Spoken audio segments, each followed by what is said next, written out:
Fala pessoal do canal, tudo bem? Estamos gravando aí. Lembrando que quem não se inscreveu, não se esqueça, só se inscrever clicando aqui embaixo, ative o sininho, dê um like, ajude compartilhando nossos vídeos. No vídeo de hoje nós vamos falar sobre o Mundial de Clubes que aconteceu no início de fevereiro desse ano. É um Mundial que deveria acontecer em dezembro de 2020, mas devido à pandemia do coronavírus, onde o futebol ficou parado durante 4 meses, foi reagendado para fevereiro de 2021. O Bayern de Munique, campeão da Champions League, Palmeiras, campeão da Libertadores da América, Tigres, campeão da CONCACAF, o Al-Ahly, campeão da Champions Africana, o Al do Rio, que era o campeão do Qatar, o campeão Qatari, e o Auckland Futebol eram os times que participariam, além do Hyundai Ulsan, campeão asiático. O Auckland decidiu não participar devido à pandemia do coronavírus, achou por bem não participar desse torneio, pediu a dispensa para a FIFA. Com isso, só 6 equipes participaram do torneio. O Tigres estreou contra o Ulsan da Coreia. Vamos lembrar que todo mundo passou pela pandemia. O Catar não é um lugar muito próximo, como o Japão e outros lugares já tiveram competição. São 9 horas de fuso horário para o México, 6 para o Brasil. O primeiro jogo contra o Hyundai Ulsan não foi um grande jogo. O Tigres teve muita dificuldade, um time muito sonolento, saiu perdendo de 1 a 0, conseguiu a virada para 2 a 1, se classificando para a semifinal. Na outra partida, das quartas de final, o time da casa, o Al do Rio, time não conseguiu segurar o Al-Ahly e perdeu por 1 a 0. Até no segundo tempo pressionou, colocou bola na trave e tudo, mas acabou perdendo a partida e o Al-Ahly chegou até a semifinal. Lembrando que os times tanto da Europa quanto da América do Sul entram diretamente nas semifinais. Com esse desenho, a Al-Ahly enfrentaria Bayern de Munique, Tigres enfrentaria o Palmeiras. A gente vai lembrar que isso foi ventilado na imprensa, em grupos de redes sociais, tudo. Todo mundo falando que foi um vexame, o maior vexame da história do futebol sul-americano e brasileiro. Eu vou exemplificar o porquê não foi o maior vexame da história e vou falar também o porquê dessa mudança significativa no cenário mundial e essa disparidade entre a América do Sul e Europa, tá? Vai lembrar que a final do Mundial, o Palmeiras acabou perdendo o Tigres de 1 a 0. O Bayern de Munique vence o Tigres na final por 1 a 0 e o Bayern de Munique se sagra campeão mundial em 2020. Nós temos que voltar lá atrás, tá? E falar da Lei Bosman do futebol, que mudou totalmente esse cenário, tá? O jogador era o Jean-Marc Bosman, não era um grande atleta, não era um jogador da elite, era um jogador profissional da primeira divisão belga, e mais ou menos para você saber como é que funcionava, existia a lei do passe. O jogador ficava preso a um clube, então o clube detinha o passe dele e o jogador tinha que assinar um contrato para jogar. Normalmente era um contrato de 1 ano, uma temporada, e cada temporada era renovável ou não. Se o clube não quisesse renovar com esse atleta, ou se o atleta não quisesse renovar com o clube, ele teria que procurar alguém para comprar o passe desse jogador ou alugar o passe desse jogador. Então era o jogador que era emprestado, né, tinha o passe emprestado para outro clube ou tinha o passe negociado para outro clube. Alguns clubes faziam jogo duro com alguns jogadores, impostavam os jogadores. Foi o caso do Bosman. O Bosman não teve o contrato renovado, ele tinha o passe preso ao Liège da Bélgica, e ele conseguiu uma liberação via justiça. Esse caso aconteceu em 89 e 90, via justiça, para jogar no time francês. Ele já tinha conseguido o contrato com o time francês, mas o time francês não se acertou com o Liège e aí não houve acordo e ele foi impedido de viajar, treinando separadamente. O Bosman entrou na justiça e só em 95 foi dado esse veredito. Dia 28 de novembro de 1995, Grêmio e Ajax entraram para a disputa da Copa Intercontinental, que era a disputa na época, o chamado Mundial de Clubes da época. Era um torneio que era comandado pela UEFA e pela Comebol e levava o campeão da América do Sul e o campeão europeu num jogo único no Japão. O Grêmio empatou 0-0 no tempo normal e na prorrogação e acabou perdendo para o Ajax, um timaço do Ajax, o Ajax do Seedorf, inclusive, por 4-3 nos pênaltis, né? E o Ajax se tornou campeão intercontinental em 95. E aí, a Lei Bosman acontece em 15 de dezembro de 95, né? Pouco mais de 15 dias depois dessa final, foi entrada em vigor a Lei Bosman. E aí nós vamos explicar o que aconteceu a Lei Bosman. Não prendia mais o jogador a clube nenhum e qualquer jogador que tivesse um passaporte comunitário, um passaporte europeu, teria livre acesso a todos os times, qualquer time europeu na época. Não existia uma lei que proibisse o atleta de ir, mas existia algo em torno assim. O jogador que não fosse do país, então, por exemplo, o campeonato italiano, quem não fosse italiano, o clube que quisesse contratar um jogador alemão, um jogador francês, um jogador brasileiro, ele poderia colocar 3 jogadores apenas não italianos no seu elenco. Isso barrava um pouco as transações e por isso muitos atletas de renome, inclusive, jogavam no futebol brasileiro. Na Copa de 94, um ano antes disso acontecer, dos 22 convocados, 11 jogavam no futebol brasileiro, né? E isso foi mudando conforme o tempo. Foi a última Copa que tiveram tantos jogadores jogando aqui no futebol brasileiro, porque a Lei Bosman mudou um pouco isso aí. A FIFA não podia proibir, a UEFA não podia proibir, e os clubes europeus acharam uma pequena brecha para colocar jogadores comunitários. Então, por exemplo, um time italiano contratava quantos jogadores ele quisesse, do país que ele quisesse, desde que esse jogador tivesse um passaporte europeu. Por exemplo, eu detenho dupla cidadania, tenho cidadania brasileira e portuguesa. Então eu poderia jogar num qualquer time europeu sem ser um estrangeiro, eu seria um europeu lá dentro. E colocaria mais 5 jogadores, não só 3, estrangeiros que não fossem comunitários. Isso abriu um leque enorme. Tanto é que em dezembro de 99, o Chelsea foi o primeiro clube a entrar com 11 jogadores e nenhum inglês em campo. Foi o primeiro clube, isso em 99, tá? Um pouquinho depois da final do Intercontinental entre Palmeiras e Manchester United. E aí nós vamos começar a colocar a diferença entre Europa e América do Sul.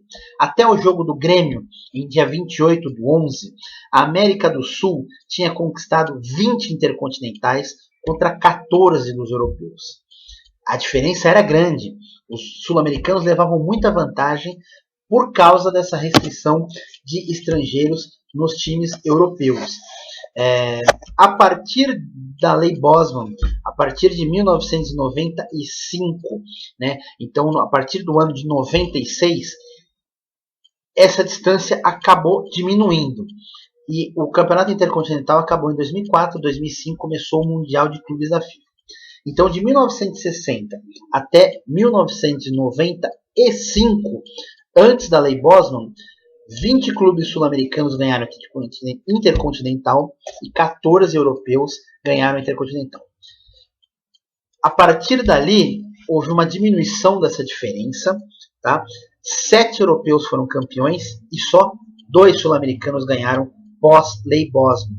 A diferença mudou drasticamente, porque aí o europeu poderia montar uma seleção mundial sem ter restrição nenhuma, né? Lembrando que o jogador que tem um passaporte comunitário pode jogar livremente e o clube ainda pode contratar 5 jogadores que não tenham passaporte comunitário. Isso abriu um leque monstruoso. A Inter de Milão chegou a ser campeã italiana sem nenhum italiano em campo. O Arsenal chegou a ser campeão inglês sem ter nenhum inglês dentro do campo. Então isso aí mudou um pouco o cenário do futebol mundial. Aí nós vamos colocar esse novo cenário do Mundial FIFA. O Mundial FIFA começa a ser disputado em 2005, com os sul-americanos e europeus entrando na semifinal e com alguns jogos. São 7 clubes participantes, né? Um clube do país sede, 6 campeões continentais.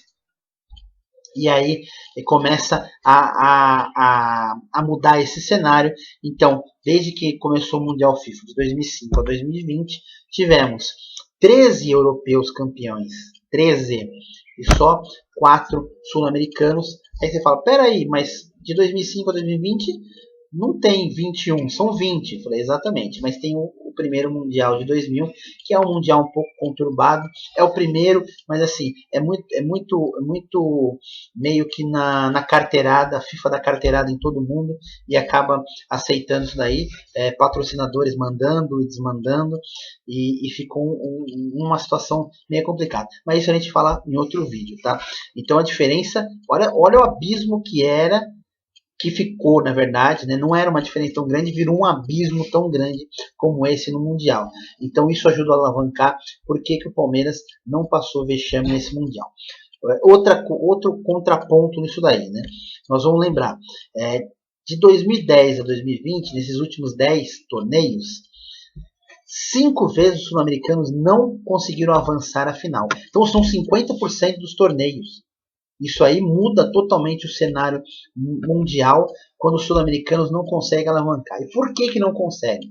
Primeiro, financeiramente os clubes sul-americanos são inferiores a clubes europeus, a clubes asiáticos e a clubes mexicanos. Todos eles têm mais aporte financeiro do que os clubes brasileiros, argentinos principalmente, que são os que chegaram, né, nessas finais, né? Aí você fala, mas o Palmeiras passou vergonha, perdeu para o Tigres. Dentre desses 5 sul-americanos que caíram nas semifinais, o Palmeiras pegou o adversário mais forte. De todos eles, de 2005 até 2020, o adversário mais capacitado para eliminar um sul-americano era justamente o que o Palmeiras pegou, que era justamente o Tigres. Por quê? Aí você fala, o Campeonato Mexicano é inexpressivo. Inexpressivo para quem não conhece o Campeonato Mexicano. Para quem acompanha o Campeonato Mexicano, vê que o Campeonato Mexicano é atrativo. Ele tem televisão que paga muito bem. Tem estádios lotados. Ele tem uma média de público das mais altas do mundo. Tem os clubes empresas, na verdade. E esse é o fator preponderante que sobressai sobre a América do Sul. Aqui, o Palmeiras, com o patrocínio da Crefisa, é visto como o sacana. Só ganha porque tem dinheiro de outro, porque sozinho não ganha. Lá no México, não. Lá no México, se você não tiver uma empresa por trás, você nem joga o campeonato. Aqui é campeonato para cartola. No México é campeonato para bilionário. A diferença é essa. O Tigres é dono, né? O dono do Tigres é a Cimex, que é a patrocinadora, que é a maior produtora de cimento, né? Uma empresa que fabrica cimentos. Ela fatura anualmente 13 bilhões de reais. Só para você ter uma noção do faturamento da Cimex. E o campeonato mais forte, com jogadores europeus jogando lá, né? O grande destaque do Tigres é o Gignac. Gignac foi um jogador francês, jogou Copa do Mundo, jogou Eurocopa, então assim, é um jogador importante, talvez não é dos mais conhecidos no cenário mundial, mas é um jogador europeu, um dos mais fortes. Tiveram outros que participaram também lá, tem muitos brasileiros que jogam lá, inclusive o treinador, o Ferretti, ele é brasileiro, ele foi para lá como jogador, encerrou a carreira, virou treinador lá e está muito tempo lá. Só no Tigres, ele está desde 2010. São 10 anos de trabalho, diferente daqui que o Abel Ferreira está 3 meses. Né? Olha só a diferença. Aqui, um treinador dura 5 meses, 6 meses no máximo. Lá, o treinador há 10 anos fazendo um trabalho tão forte, isso ajuda a explicar um pouquinho. E aí nós vamos alavancar os eliminados. Né? Por exemplo, o Inter de Porto Alegre, que chegou com uma grande expectativa em 2010, foi eliminado pelo Mazembe do Congo. Congo não é uma seleção africana que tenha muita representatividade. Né? A gente vai imaginar, o Congo participou de uma Copa do Mundo em 74 e ainda se chamava Zaire, né? A República Federativa do Congo, e foi dominado pelo time, tomou 2-0, assim, teve aquele lance bizarro do goleiro, né, que ficava quicando sentado no gramado. Esse foi o grande primeiro vexame. Outro grande vexame foi 3 anos depois, o Atlético Mineiro perder para o Raja Casablanca de 3-1. O Raja Casablanca, que não era campeão de continental nenhum, era o campeão do Marrocos, onde foi o Mundial de 2013, e Marrocos também não tem grande representatividade no futebol mundial, participou de 2 Copas do Mundo, apenas não tem grandes estrelas mundiais perdidas por aí. Então houve essa situação. Outro time que também foi eliminado foi o Atlético Nacional da Colômbia, perdeu 3-0 do Kashima Antlers. Kashima Antlers é um time muito forte. O Japão já teve um aporte financeiro maior do que tem hoje, mas foi uma grande zebra, uma grande surpresa. O Atlético Nacional vinha com grande força no cenário sul-americano, campeão da Libertadores, um time que os brasileiros abraçaram muito depois da tragédia da Chapecoense, que faria final com eles da Sul-Americana. Então o Atlético Nacional podia ser campeão da Libertadores e da Sul-Americana no mesmo ano. Então era um time muito forte, era um time que tinha vários jogadores de seleção e acabou perdendo 3-0 para o Kashima Antlers. E o River Plate, o River, que é o grande time da América do Sul hoje, financeiramente é um time forte, tecnicamente é um time forte, tem uma estrutura muito boa. O River Plate acabou empatando com o Al Ain do Emirados Árabes, também não é um país tradicional no futebol. Emirados Árabes participaram só de uma Copa do Mundo,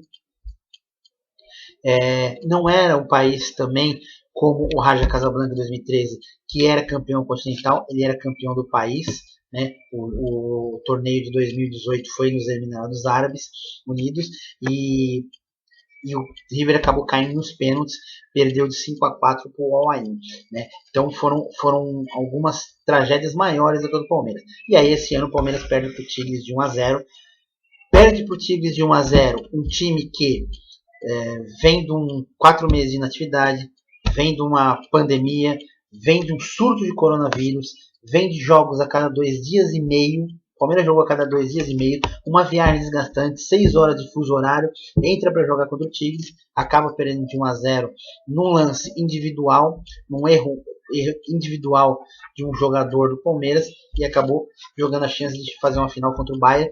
O Bayern, que é o maior time do mundo. Então assim, se a gente colocar nas perspectivas de vai jogar com o Bayern, vai ser campeão, a chance de ser campeão era menos de 1%. O Bayern de Munique hoje é o maior time do mundo. O Bayern de Munique imprime goleada em qualquer um.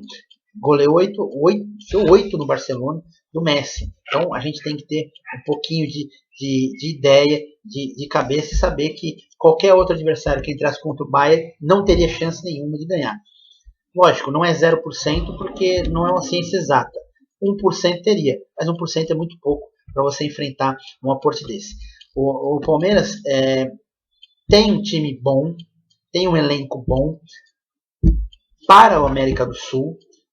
Acho que com o River Plate, o Flamengo e o Palmeiras são os 3 grandes cabeças da América do Sul, mas não dá para bater de frente com um europeu, por exemplo. Não deu para bater de frente com o Tigres. Ainda em conversas a gente falava isso daí.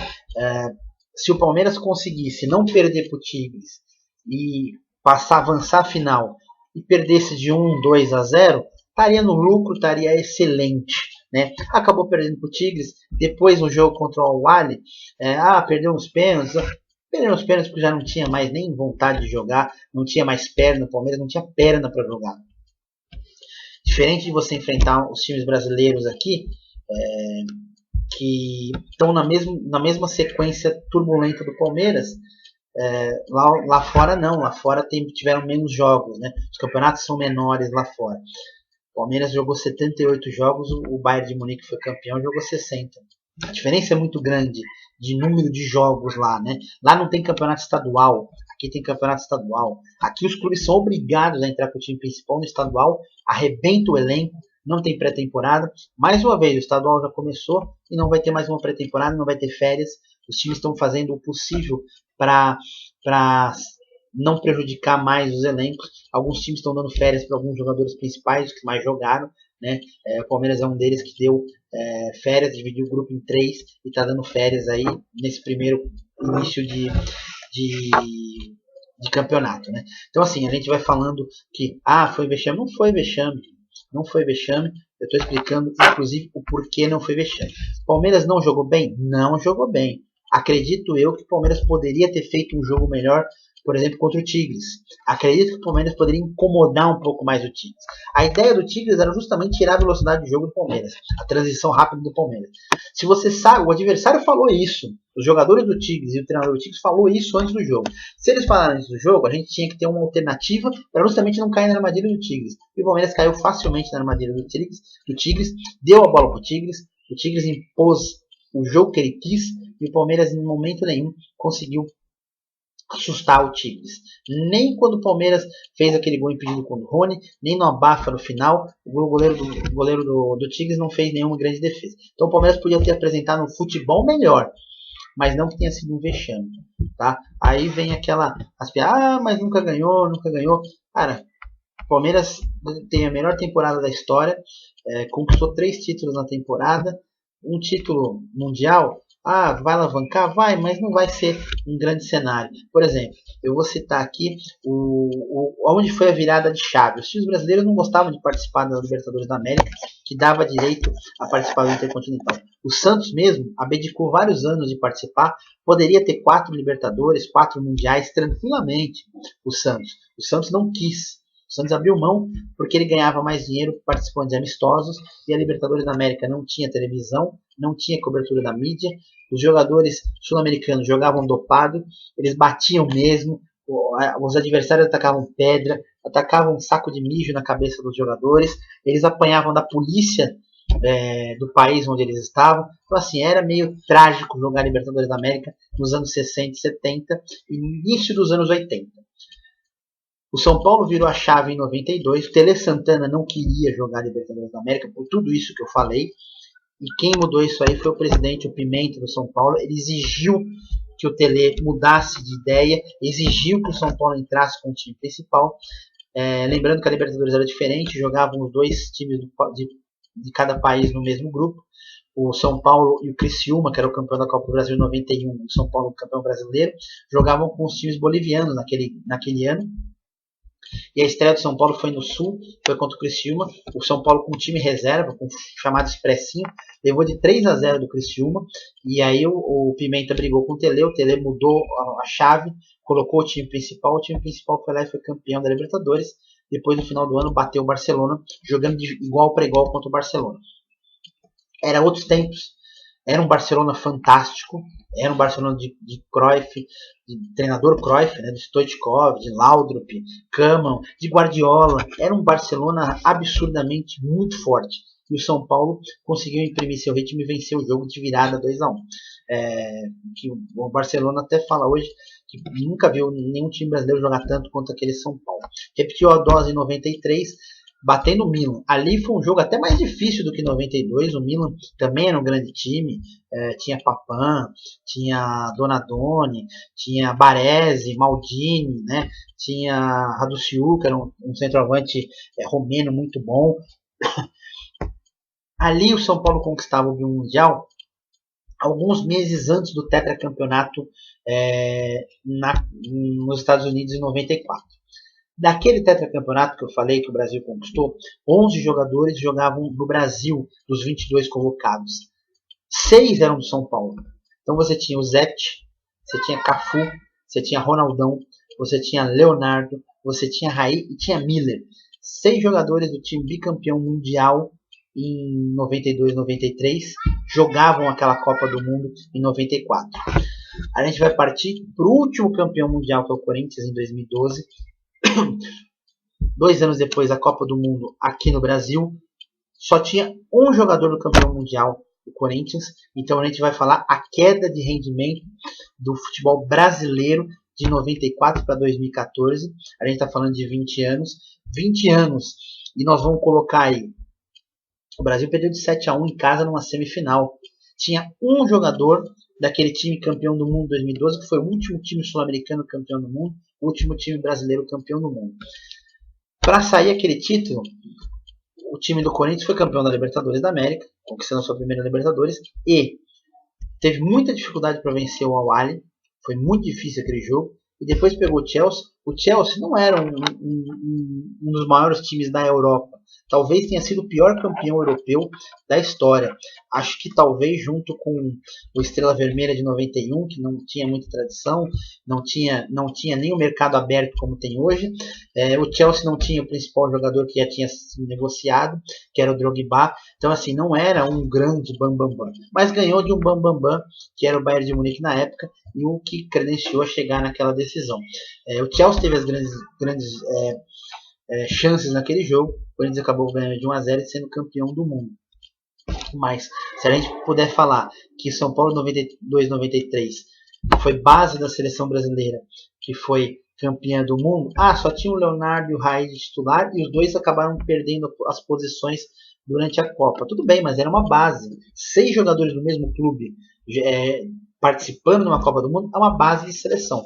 E você vai lembrar que o último campeão só tinha um jogador e participou de um dos maiores vexames da história do futebol mundial. A gente vê a queda de rendimento que teve o futebol brasileiro. E se a gente imaginar outros times que chegaram, por exemplo, o São Lourenço perdeu na final. O River Plate mesmo em 2015 levou de 3-0 do Barcelona. O Santos, do Neymar Ganso, perdeu de 4 do Barcelona. O Barcelona, os jogadores do Santos pediram para o Barcelona segurar um pouco o jogo, porque eles não queriam levar mais gols. Então essa é a situação do futebol sul-americano. O futebol sul-americano hoje ele é inferior ao futebol europeu, ele é inferior financeiramente ao futebol mexicano, inferior ao futebol asiático financeiramente. Então fica difícil a gente começar a concorrer com isso daí. Lembrando que quando você ganha a Libertadores da América, você tem um tempo para descansar o time, você continua jogando seus campeonatos e o campeonato é só no final do ano.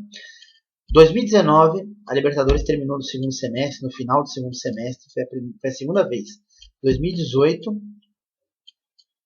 2017 e 2016. A Libertadores começou a terminar no segundo semestre. Até 2015 era o primeiro semestre.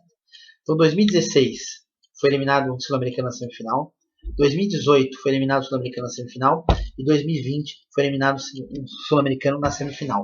Há de se repensar, como é bom, deveria repensar o formato da Libertadores da América e deixar mais tempo para os times se prepararem e se adequarem a esse Mundial. Né? Porque, e vou falar, desses aí, o time que mais assim chegou próximo de incomodar o europeu foi o Flamengo em 2019. Não incomodou, mas chegou próximo de incomodar. O Liverpool jogou 30% do que sabia. Talvez se o Flamengo apertasse, o Liverpool apertaria também o passo. Tanto é que o Liverpool apertou um pouquinho, fez 1-0 e depois se segurou. Então mostra o quanto é complicado hoje você competir com outros mercados. Né? Se você falar do mercado asiático perdeu um pouco a força porque a China tá meio, os times de futebol chinês estão meio quebrados, mas tem os times do Catar, times dos Emirados Árabes que têm muito dinheiro envolvido na história e financeiramente tem salários maiores e até condições melhores de levar nossos jogadores para lá. Times mexicanos, sem exceção, são times que são controlados por empresas. Por exemplo, a Televisa tem time, a Cimex, que eu acabei de falar, tem time de futebol, tem a empresa lá de telefonia do Mexicana, tem 2 times de futebol, o cara é dono de 2 times de futebol, o Pachuca e o Leão. Então assim, são investidores altos, enquanto aqui no Brasil a gente não pode investir no futebol, acham que empresa não pode investir. Acho que deveria sim ter uma empresa, acho que deveria até ter um dono, mas esse é papo para outras situações, tá? Lembrando que quem nos inscreveu no canal, não se esqueça, só se inscrever clicando aqui embaixo, ative o sininho, dê um like, ajude compartilhando nossos vídeos. Espero que vocês tenham gostado. Até o próximo.